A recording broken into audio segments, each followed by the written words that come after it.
नमस्कार, मैं ओंकार पांडे। ओपिनियन के एक और नए एपिसोड में आपका स्वागत है। आप देख रहे हैं न्यूज़ 18 राजस्थान का डिजिटल प्लेटफॉर्म।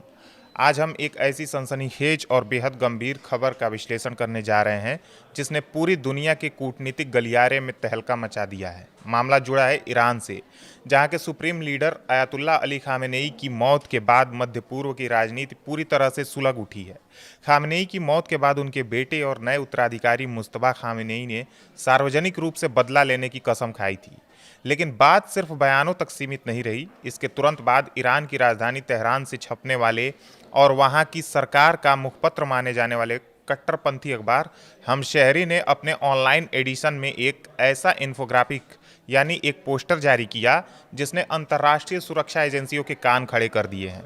इस पोस्टर में दुनिया के 13 सबसे प्रमुख नेताओं की तस्वीरें छपी हैं जिन्हें ईरान अपने सुप्रीम लीडर की मौत और इलाके में चल रहे युद्ध का सीधा जिम्मेदार मानता है। इस लिस्ट का सीधा और साफ मतलब यह निकाला जा रहा है कि ये 13 वर्ल्ड लीडर्स अब सीधे तौर पर ईरान के निशाने पर हैं, उसकी हिट लिस्ट में हैं। अब आप सोच रहे होंगे कि इस लिस्ट में अमेरिका के राष्ट्रपति डोनाल्ड ट्रंप या इजराइल के प्रधानमंत्री बेंजामिन नेतन्याहू का नाम होना तो समझ आता है, क्योंकि ईरान की दुश्मनी इनसे जग जाहिर है। इसमें ब्रिटेन, फ्रांस और जर्मनी के राष्ट्राध्यक्षों का होना भी हैरान नहीं करता। लेकिन इस पूरी फहरिस्त में जिस एक नाम ने सब कुछ ज़्यादा चौंकाया है वो है इटली की खूबसूरत और बेहद आक्रामक प्रधानमंत्री जॉर्जिया मेलोनी का नाम। जी हाँ, इटली की महिला प्रधानमंत्री मेलोनी भी ईरान की इस खतरनाक लिस्ट में शामिल हैं। तो आखिर ऐसा क्या हुआ कि शांत दिखने वाला और यूरोप के एक कोने में बसा इटली अचानक ईरान का इतना बड़ा दुश्मन बन गया? आखिर मेलोनी ने ईरान का ऐसा क्या बिगाड़ दिया कि उनका नाम ट्रंप और नेतन्याहू के बगल में लाकर खड़ा कर दिया गया? आज हम इसी मेलोनी एंगल को पूरी गहराई से और विस्तार से समझेंगे। इस पूरे विवाद को समझने के लिए हमें सबसे पहले जॉर्जिया मेलोनी की राजनीतिक विचारधारा और उनकी सरकार के रुख को देखना होगा। मेलोनी इटली की एक कट्टर दक्षिणपंथी यानी राइट विंग नेता हैं।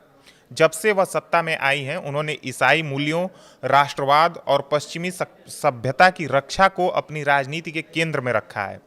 ईरान जैसे इस्लामिक रूढ़िवादी देश के लिए मेलोनी की यह वैचारिक छवि हमेशा से खटकती रही है।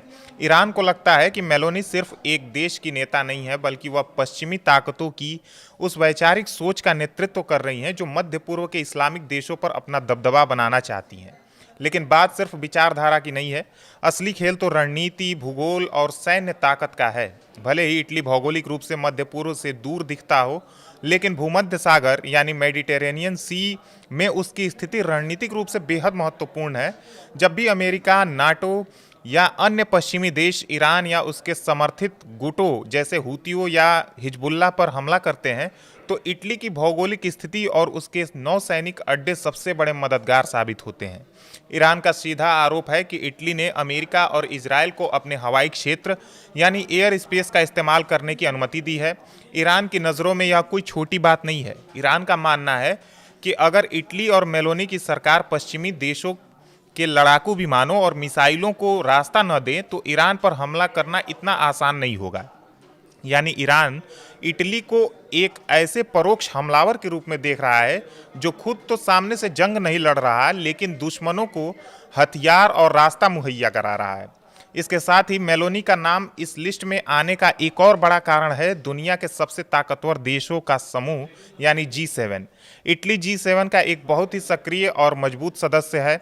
हाल के दिनों में जब भी ईरान पर कड़े आर्थिक प्रतिबंध लगाने की बात आई या ईरान की मिसाइल तकनीकी और परमाणु कार्यक्रमों को रोकने के लिए वैश्विक दबाव बनाने की रणनीति तैयार हुई है, मेलोनी ने उसमें बढ़ चढ़कर हिस्सा लिया है। मेलोनी ने खुले मंचों से कहा है कि ईरान को परमाणु हथियार बनाने से हर हाल में रोका जाना चाहिए, क्योंकि यह पूरे यूरोप की सुरक्षा के लिए खतरा है। ईरान को मेलोनी का यह मुखर अंदाज बिल्कुल पसंद नहीं आया। ईरान को लगता है कि मेलोनी यूरोपीय संघ और G7 में लॉबिंग करके ईरान को आर्थिक रूप से पूरी तरह तबाह करने की साजिश का हिस्सा बन चुकी हैं।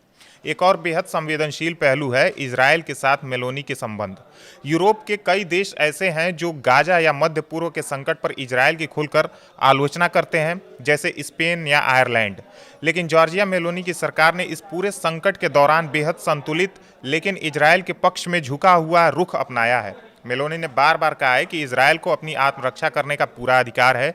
ईरान के लिए जो इजराइल को अपना सबसे बड़ा दुश्मन मानता है और उसे दुनिया के नक्शे से मिटाना चाहता है, इजराइल का समर्थन करने वाला हर एक नेता उसका अपना दुश्मन बन जाता है। मेलोनी द्वारा इजराइल के हक में खड़े होना और ईरान समर्थित आतंकी गुटों की निंदा करना तेहरान के शासकों को नागवार गुजरा। यही वजह है कि जब ईरान के सरकारी अखबार ने यूरोप के नेताओं को निशाना बनाने की सोची तो उसने यूरोप के छोटे या शांत देश को छोड़ दिया।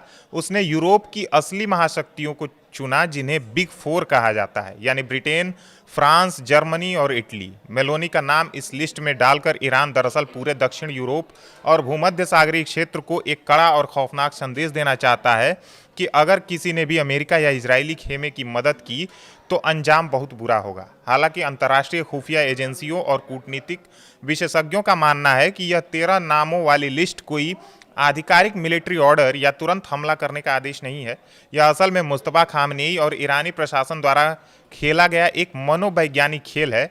अपने देश की जनता के गुस्से को शांत करने के लिए और दुनिया में अपना खौफ बनाए रखने के लिए ईरान ने यह प्रोपेगेंडा पोस्टर जारी किया है, लेकिन इसके बावजूद इसे पूरी तरह से खारिज नहीं किया जा सकता। मेलोनी जैसी मजबूत महिला नेता को इस तरह की हिट लिस्ट में शामिल करना यह दिखाता है कि आज के दौर में इटली वैश्विक राजनीति में कितना महत्वपूर्ण खिलाड़ी बन चुका है और कैसे मेलोनी के फैसले ने सीधे ईरान के सुप्रीम लीडर के महल तक हलचल पैदा कर दी है।